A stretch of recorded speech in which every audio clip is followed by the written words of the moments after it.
दोस्तों इस वीडियो में हम लोग बात करेंगे खतरनाक यास चक्रवात जो कि पूर्वी तट पर भारत के पूर्वी तट पर 26 मई को टकराने की इसकी संभावना जताई जा रही है दोस्तों। और साथ ही आपने देखा था कि अभी भारत के पश्चिमी तट पर तौकते जो साइक्लोन आया था जिसकी वीडियो हमने पहले ही बना दी है, आप लोग उसको ज़रूर देखेंगे और लिंक उसका डिस्क्रिप्शन बॉक्स में दे दिया जाएगा। दोस्तों ये चक्रवात जो है उष्णकटिबंधीय चक्रवात जाने जाते हैं, भारत में अरब सागर में आए चाहे आपके बंगाल की खाड़ी में, और इनसे दोस्तों आपको बहुत ज़्यादा खतरा देखने को मिल रहा है और माना ही जा रहा है कि ये तौकते से भी खतरनाक चक्रवात है। और साथ ही दोस्तों भारत सरकार और उड़ीसा सरकार, खास करके उड़ीसा सरकार ने 13 जिलों में रेड अलर्ट जारी कर दिया है। भारत सरकार ने इंडिया जो आपका डिज़ास्टर मैनेजमेंट का एनडीआरएफ फोर्स है उसको सक्रिय कर दिया है। साथ ही जो प्री प्लान्ड होता है यानी कि चक्रवात यानी किसी आपदा से पहले जो जितनी भी चीज़ें होती है उन सभी को खास करके बंगाल, तमिलनाडु और उड़ीसा के क्षेत्रों में जो तटीय क्षेत्र हैं उनमें प्रॉपर जो है मेडिसिन और बचाव कार्यों के लिए पूरा अलर्ट जारी कर दिया गया दोस्तों। माना यह जा रहा है कि लगातार मंगलवार बुधवार से लगातार बारिश भी होगी तटीय इलाकों में, खास करके पश्चिम बंगाल और उड़ीसा के क्षेत्रों में। तो शुरू करते हैं दोस्तों। नमस्कार दोस्तों, मैं आपका दोस्त धनंजय सिंह, अभियान सिविल सर्विसेज का फाउंडर, अभियान समसामयिकी का संपादक, और आप सभी के लिए लेकर के आ रहा हूँ ढेर सारे जो करंट अफेयर से संबंधित टॉपिक हैं उसकी डीप एनालिसिस, जिसको हम लोग इम्पॉर्टेंट न्यूज़ एनालिसिस के रूप में देखेंगे। दोस्तों आप हमसे जुड़ सकते हैं, डायरेक्ट व्हाट्सअप कर सकते हैं। व्हाट्सअप ग्रुप से जुड़ने के लिए आप हमें व्हाट्सअप करें, यहाँ पर निःशुल्क क्लासेज चलाई जाती हैं। यूट्यूब चैनल हमारा सब्सक्राइब कर लें, लाइक शेयर कमेंट ज़रूर करें दोस्तों, अपने दोस्तों के बीच शेयर करें जो लोग भी यूपीएससी, यूपीपीएससी, आरओ और अन्य परीक्षाओं की तैयारी कर रहे हैं। दोस्तों फेसबुक पर हमें आप ग्रुप से जुड़ सकते हैं, पेज हमारा लाइक कर सकते हैं, टेलीग्राम चैनल है जिस पे 6000 से ज़्यादा लोग हैं, इंस्टाग्राम पे और ट्विटर पे हमें फॉलो कर सकते हैं। चलिए दोस्तों शुरू करते हैं। यास चक्रवात के बारे में देखते हैं दोस्तों ये क्या है। तो भारत के पूर्वी तट पे आप देखेंगे उत्तरी सरकार से लेके कोरोमंडल तक ये पूर्वी तट कहलाता है। इसको पूरा आप डिटेल में देख लीजिएगा। अभी हम लोग बात करते हैं कि ये चर्चा में क्यों है दोस्तों। तो हाल ही में अरब सागर में उत्पन्न भारत के पश्चिमी तट पर टकराने वाले चक्रवात ताउते के बाद पूर्वी तट पर भी एक नए चक्रवात ने अपनी उपस्थिति दर्ज की है। यह भारत का दूसरा चक्रवाती तूफान है। पहला चक्रवाती जो तूफान है तौकते, जिसका अर्थ है दोस्तों जो हमने देखा था तौकते, उसका अर्थ क्या है दोस्तों, एक हिंसक छिपकली है जो शांत रहती है, अचानक हमला करती है, उसके आधार पर, जिसकी पूरी डिटेल जो है लास्ट वीडियो में हमने बताई थी। अभी ये आज की वीडियो होगी, ये दूसरा चक्रवाती तूफान होगा। इसका नामकरण के बारे में हम देखेंगे किस प्रकार से यह ज़्यादा खतरनाक माना जा रहा है। तो इसके मई अंत तक अर्थात 26 मई या इसके आसपास पश्चिम बंगाल और उड़ीसा में पहुंचने की आशंका जताई जा रही है दोस्तों इसका नामकरण ओमान की तरफ से किया गया है। यास चक्रवात जो है यह ताउते की तरह यास चक्रवात भी खतरनाक चक्रवात माना जा रहा है, इससे भी खतरनाक हो सकता है। अभी आईएमडी जो हमारा इंडियन मेट्रोलॉजिकल डिपार्टमेंट है उसने इसके टकराने का स्थल और इसकी गति के बारे में अभी कुछ आधिकारिक घोषणा नहीं की है, लेकिन माना जा रहा है कि इसकी भी स्थिति बहुत खतरनाक होने वाली है। क्या है देखते हैं दोस्तों। तो आईएमडी इंडियन मेट्रोलॉजिकल यानी भारतीय जो मौसम पूर्वानुमान विभाग है उसके अनुसार 22 से 23 मई के आसपास उत्तरी अंडमान सागर और पूरे मध्य बंगाल की खाड़ी में निम्न दाब के क्षेत्र बनने की संभावना देखी जा रही है। इसके अगले 72 घंटे में धीरे धीरे चक्रवात का स्वरूप ले लेगा और उत्तर पश्चिम दिशा में, यानी कि ये आपका हम लोग देख लेते हैं, ये बंगाल की बे ऑफ बंगाल है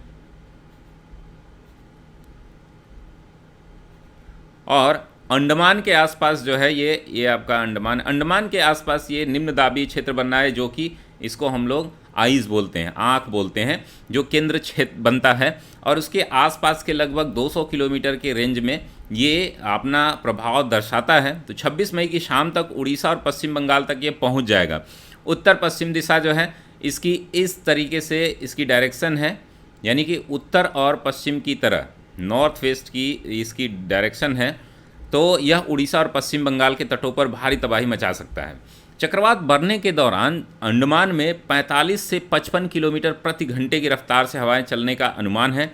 वहीं बंगाल की खाड़ी तक पहुंचने तक इसकी गति 70 किलोमीटर प्रति घंटे हो सकती है। लैंडफॉल जैसे ही यह, देखिए दोस्तों, सबसे बड़ी चीज़ ये है कि जैसे ही हम देखते हैं कि चक्रवात जो है बढ़ता है धीरे धीरे, जैसे ही यह लैंड फॉर्म में आता है तो इसकी स्पीड लगभग दोगुनी हो जाती है। ठीक है, लैंडफॉल के समय इसकी गति 140 से 150 किलोमीटर प्रति घंटा माना जाता है दोस्तों। तो ये क्या करता है, इतनी तेज़ी से आएगा कि ये आपके पेड़, घर आदि को वाइब्रेट करके गिरा सकता है। इससे जो है हवा के झोंके इतनी तेज़ी से आते हैं कि आसपास के क्षेत्रों में भारी जो है हानि पहुंचाती है। इसलिए अभी से रेड अलर्ट जारी किया गया है, जिससे कि इसमें बचाव कार्यों में तेज़ी लाया जा सके। तो दोस्तों आइए देखते हैं, इस समुद्री तूफान के चक्रवात का रूप लेने से इसे यास नाम से जाना जाएगा। ठीक है, ये दूसरा है दोस्तों इस साल का। आप सभी को मैंने पिछले लेक्चर में बताया था कि नामकरण जो होता है वह कुछ एशियाई देश मिल करके आपस में करते हैं। हिंद महासागर से जुड़े जितने भी देश हैं उसमें 8 देशों को शामिल किया गया है और इसमें जो है अल्फ़ाबेटिकल ऑर्डर में नामकरण किया जाता है। यास नाम ओमान की तरफ से दिया गया है। ठीक है, फारसी भाषा में यास का मतलब चमेली का फूल होता है, वहीं उर्दू भाषा में निराशावाद होता है। यानी कि ये दोनों ही अर्थ हैं, चमेली का फूल और निराशावाद, यास का अर्थ होगा दोस्तों। तो ये आप देख रहे हैं स्थिति इसकी, यहाँ पर इसका मेन सेंटर देखा जा रहा है, ये आई है इसकी, और इधर की तरफ इसकी डायरेक्शन है। ये भारत का पूर्वी तट है आपका। यहाँ पर जो किनारे के स्थल हैं, खास करके जो उड़ीसा है, पश्चिम बंगाल है, और ये आपका आंध्र प्रदेश के कुछ क्षेत्र होंगे और तमिलनाडु के क्षेत्रों में भारी तबाही मचाने की संभावना है।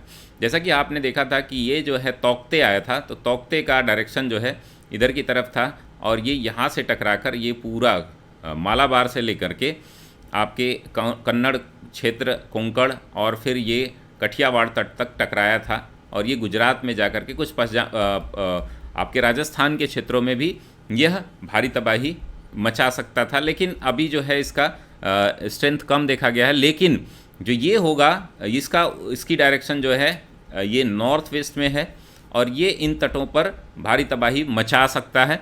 तो इसके बचाव कार्यों के लिए, अन्य कार्यों के लिए भारत सरकार और इधर की जो सरकारें हैं, खास करके उड़ीसा सरकार माना जा रहा है, उड़ीसा इसका मेन केंद्र हो सकता है, जिससे उड़ीसा को भारी नुकसान पहुंच सकता है। अब देखते हैं दोस्तों चक्रवात की उत्पत्ति, what is the origin of cyclone. Origin of cyclone कैसे हम देखेंगे, कैसे होती है।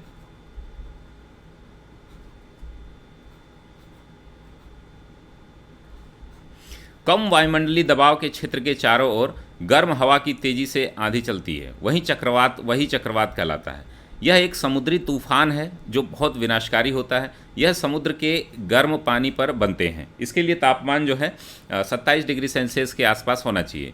गर्म इलाके के समुद्र में मौसम की गर्मी से हवा गर्म होकर अत्यंत कम वायुदाब का क्षेत्र बनाती है। हवा गर्म होकर तेज़ी से ऊपर उठती है, जैसे कि इस तरीके से कूपनुमा उठती है और नमी से मिलकर संघनन से बादल बनाती है। गर्म हवा ऊपर उठने से खाली हुए जगहों को भरने के लिए नम हवा तेज़ी से नीचे आती है। जब हवा तेज़ी से उस क्षेत्र की तरफ चारों तरफ घूमती है तो घने बादल और बिजली के साथ मूसलाधार वर्षा होती है। ये ट्रॉपिकल साइक्लोन के पूरे गुण हैं दोस्तों। इसमें यास चक्रवात उत्पन्न होने के पीछे बंगाल की खाड़ी में परिस्थितियाँ चक्रवाती तूफान के बिल्कुल अनुकूल होती हैं। तो आप देखते हैं हर वर्ष जो है उड़ीसा के, पश्चिम बंगाल के, आंध्र प्रदेश और तमिलनाडु के तटों पर ये चक्रवाती तूफान आते हैं। आईएमडी के अनुसार बंगाल की खाड़ी के ऊपर समुद्र की सतह का तापमान लगभग 31 डिग्री सेल्सियस है, जो कि सामान्य से ज़्यादा है। आप देख रहे हैं 27 से ऊपर टेम्परेचर होने पर ये स्थितियाँ बनने लगती हैं। सभी समुद्री और वायुमंडलीय परिस्थितियाँ चक्रवाती तूफान के अनुकूल हैं। तो दोस्तों यहाँ पर आप देखते हैं एक प्रकार से कोन बनता है। चक्रवात के दौरान भारी वर्षा की संभावना है।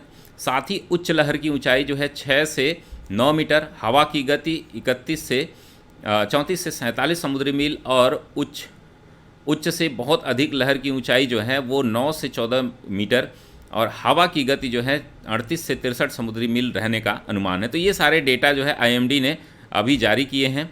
हालांकि पूरा आधिकारिक डेटा जो है सेंटर कहाँ पर होगा ये अभी नहीं जारी हुआ है। दोस्तों इस तरीके से जो है आपको दृश्य जो है 1-2 दिन बाद दिखने लगेंगे। जो लहरें हैं ऊंची होने लगेंगी, किनारों पर आकर के टकराती हैं, और साथ ही जब हवाएं तेज़ी से टकराएंगी तो ये बड़ा भारी एक प्रभाव इफ़ेक्ट यहाँ पर क्या करता है, डालता है। तो उस इफ़ेक्ट के बारे में देखते हैं दोस्तों कि साइक्लोन के इफ़ेक्ट क्या क्या होंगे।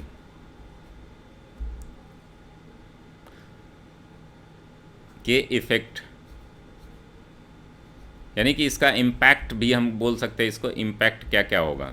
तो इम्पैक्ट आप सभी को पता है कि जान माल की काफ़ी हानि होती है। आम जनजीवन पर चक्रवातों का गहरा प्रभाव पड़ता है।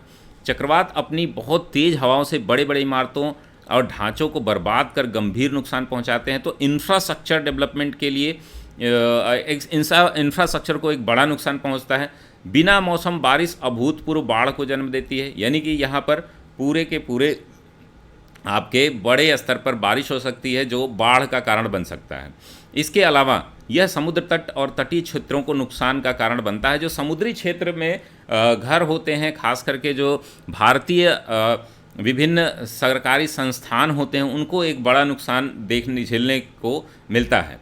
दोस्तों आप हमसे जो है जुड़ सकते हैं, हमें व्हाट्सअप कर सकते हैं, हमारे टेलीग्राम चैनल से जुड़ सकते हैं, और हमें इस चैनल को ज़रूर लाइक शेयर कमेंट ज़रूर करें, शेयर करें, सब्सक्राइब करें, बेल आइकॉन ज़रूर दबा लें जिससे कि आपको सारी नोटिफिकेशन मिलती रहे। दोस्तों इस पूरे सीरीज़ में मैं कोशिश करूंगा कि आपके लिए बेहतरीन कंटेंट जो है निःशुल्क प्रोवाइड कराया जाए। पीडीएफ के लिए आप टेलीग्राम चैनल अभियान सिविल सर्विसेज से जुड़ सकते हैं। साथ ही जो है दोस्तों इंस्टाग्राम और ट्विटर पर मुझे फॉलो कर सकते हैं। नीचे डिस्क्रिप्शन बॉक्स में आपको लिंक दिया गया है, और इस सभी लिंक्स को जुड़ें और मुझे फॉलो करें। तो मिलते हैं हम लोग अगले बेहतरीन इम्पोर्टेंट न्यूज़ एनालिसिस के साथ। तब तक के लिए धन्यवाद दोस्तों। स्वस्थ रहिए, मस्त रहिए, व्यस्त रहिए, और आप सभी से निवेदन है कि कोविड प्रोटोकॉल को फॉलो करें, और जितने भी आप प्रिकॉशंस हो सकते हैं, कोविड अप्रोप्रिएट बिहेवियर है उसको फॉलो करें, और अपना ख्याल रखें दोस्तों। इस महामारी को हम लोग जल्द ही हराएंगे। तब तक के लिए धन्यवाद। स्वस्थ रहिए, मस्त रहिए, व्यस्त रहिए।